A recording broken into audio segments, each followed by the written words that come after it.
Hi everyone, thank you so much for joining me today. So in today's card making video, we're going to be playing with our washi tape. So I've got a selection of washi tape from the Washi Tape shop. These are from the Floral Lane collection. And then I've also got the Dreamy Merlot pet tape as well. And I'm going to be showing you 3 different ways of getting a silhouette or a solid image of an animal or a butterfly using your washi tape and pet tape. And these techniques are ranging from easy to intermediate. So depending on whatever kind of card making you like to do, I'm sure there's going to be something for everybody in today's video. So for the first card, I'm going to start with the harder technique, and I'm going to be using the Stag's Head stencil from Funky Fossil Designs. I've got a card panel of craft cardstock. At the moment, it's measuring 4¼ by 5½, but I am going to trim this down a little bit later on. And I'm just going to make sure that the Stag's Head fits nicely in the centre of that card. Then I'm just going to hold it in place with my magnet, and I'm going to add strips of washi tape all down the panel. Now, you don't have to do these vertically. You could, of course, create different patterns with your washi tape. You could use lots of scraps of washi tape. You just want to get all the area that the stencil is going to touch covered in washi tape. So that's what I'm doing first of all. And I'm just kind of using a selection of the different tapes. I want that variety of pattern. But if you don't have washi tape, then you could definitely do this with pattern paper scraps. You just obviously need to glue them down. But whatever you've got in your stash, I'm sure there's a way that you could make this work. So once my panel is covered, I'm just holding the stencil in place with my magnets, and I'm just using a pencil just to draw around the outline of the stencil.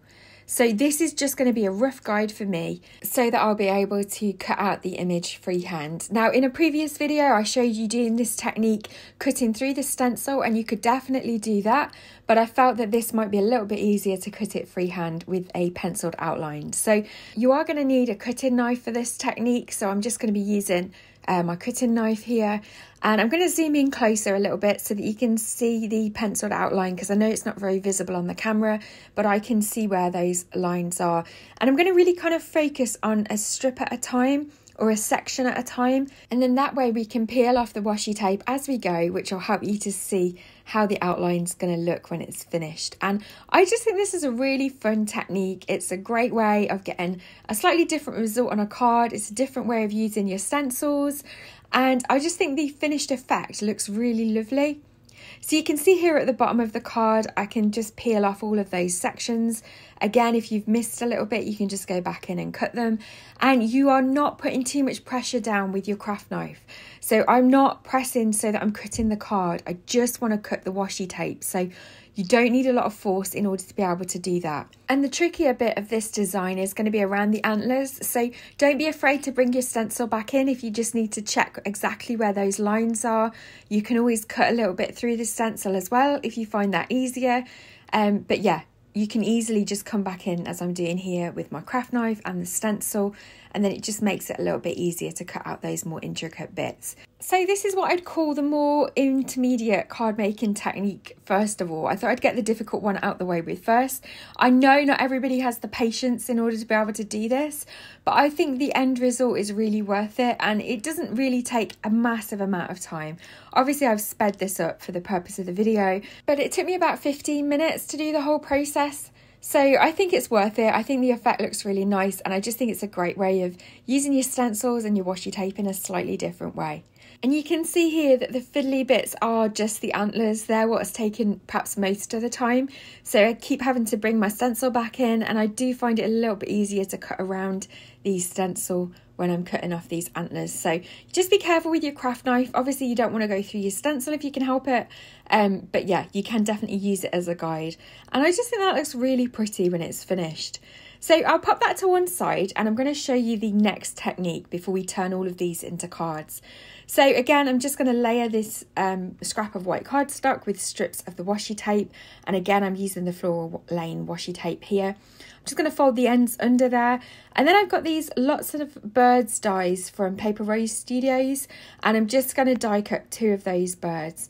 And I just think these look lovely. So this is another way to get that silhouette animal image without a stencil, but this time we're using our dies.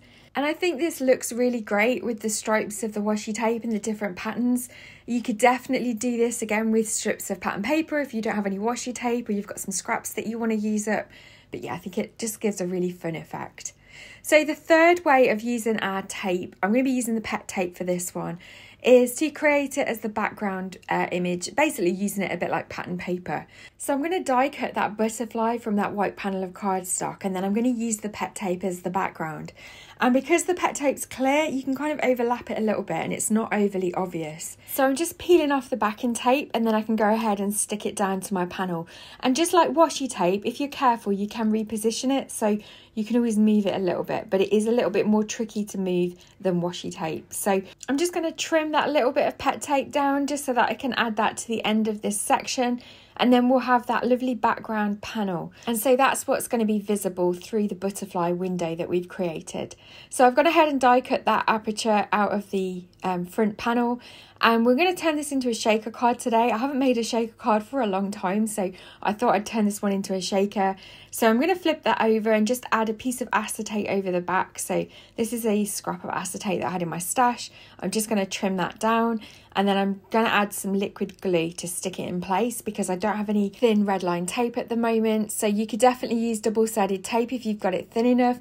Of course, if you haven't got thin tape, then you could have just covered the whole panel with acetate and then stuck that in place around the edges with some wider tape. But I'm finding using the liquid glue works absolutely fine for this. You just want to be careful to use a thin amount of glue so that it doesn't ooze out.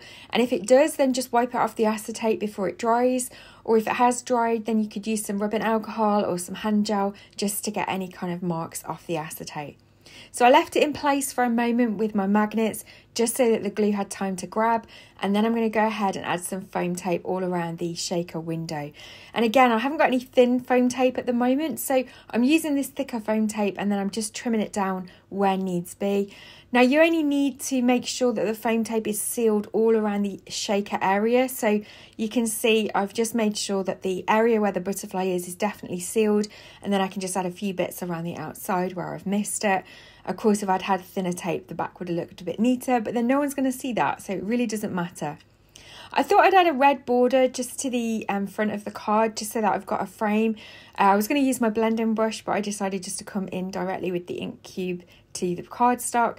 And this is the Red Hot ink from Gina Designs. It's a dye ink, so it'll dry nice and fast. And then we can add some sequins. So I've got these lovely flat back sequins from A Colourful Life Designs. I was hoping that the red would have matched, but it doesn't quite. So I've got this whiteout mix, and then I've got the luminous creamy card bling mix as well. So I'm just going to add a few of those in. Now this was just a little sample pack that I got in one of my orders, and that's one of the great things when you get an order from A Colourful Life Designs. You do get little sample packets of the card bling as well, so it really helps you get an idea of whether it's something that you'd use and the different colours that are available. And she's got an amazing amount of different colours of flat back sequins, so yeah, there's definitely a colour for everybody there. So I've added those in, and I'm just going to remove all the backing tape from my foam tape. I'm going to add a little bit of liquid glue as well, just so that I've got a little bit of wiggle room, because obviously with shaker cards, you want to make sure that you've got it lined up first time really. Otherwise you risk kind of trapping the sequins in the wrong places. But yeah, that all sits and seals really nicely. So we're going to turn all the cards that we've made, or the backgrounds that we've made now, into cards, and I'm going to start with this one first of all. So I'm just going to add a sentiment. This is the stripped back sentiments from Funky Fossil Designs, and I've just stamped the sentiment "thank you so much" off camera, and then I'm just going to go ahead and add a few little more of the flat back sequins from the whiteout mix to the front of that card, and then that will finish that card off really nicely. And I'll also turn the volume on just so that you can hear it shake away. And yeah, I just think that's a really pretty, fun, effective way of creating a background using some pet tape. So that was probably the easier card. For the card that we used with the Stag's head, I'm just going to add some mats and layers now. So I've trimmed the craft card stock down to 3 3/4 by 5 inches, added a very thin matte layer of black cardstock just so that it's got a bold border around it, and then I'm sticking it to a piece of pink card that measures 4 1/4 by 5 1/2. The card that I'd got in pink, it wasn't quite strong enough to be a card base, so that's why I'm then attaching it to a white card base. But I think that just finishes it off really nicely, and the pink matches nicely with the washi tape. The sentiment again is from the Strip Back Sentiment stamp set, and I've just added some foam tape behind it, and then that's the second card finished. So for the third card, we're just going to do a little bit more work to turn it into a card. And I've got this pretty tile stencil from A Colourful Life Designs. So I wanted to just add a little bit of ink blending through that stencil. I want it to look a little bit rustic and vintage to go with the washi tape that I've used. And I'm going to use Bundled Sage Distress Oxide ink just to go through the stencil with a blending brush. So I've got it held in place using my magnets, and I'm just going to lightly add some of this Distress Oxide through the stencil. And I kind of want it to be a little bit faded out towards the edges, so that's what I'm trying to do. I'm not going for a perfect blend or a perfect coverage. I just want it to add a little bit of background interest to the card front. Now I had this stitched heart die on my desk, and I'm going to add it to the Swiss Dot embossing folder from Gina Designs, and that will just add a little bit of extra interest to that white heart.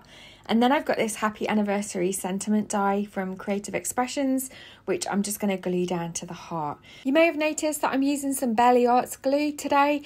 This has recently become available at Craft Stash, and I really wanted to give it a go. And so far I'm really enjoying using it. I love the fine tip. It hasn't clogged on me, and it's great for adding glue to intricate die cuts like that sentiment that we've just glued down. So yeah, I'm really enjoying using it at the minute. So I've just stuck those birds down now, and then I'm just going to add a few little gold flat back pearls to the card. And then that's the third card finished for today. So I really hope that you've enjoyed this tutorial. Here's the cards that we've made today. I'll leave close-up photos at the end as always, and all the products that I've used I'll be linking in the description box below. I really hope that it's given you some inspiration of ways that you can use washi tape with solid silhouettes, whether that be stencils, dies or apertures. Please don't forget to hit the thumbs up button if you've enjoyed this tutorial. It really helps me out, and if you're not subscribed to my channel and would like to see more from me, then don't forget to hit that subscribe button. I'll leave a link to my washi tape playlist as well at the end of this video if you want some more inspiration, and I look forward to seeing you in the next video. Take care.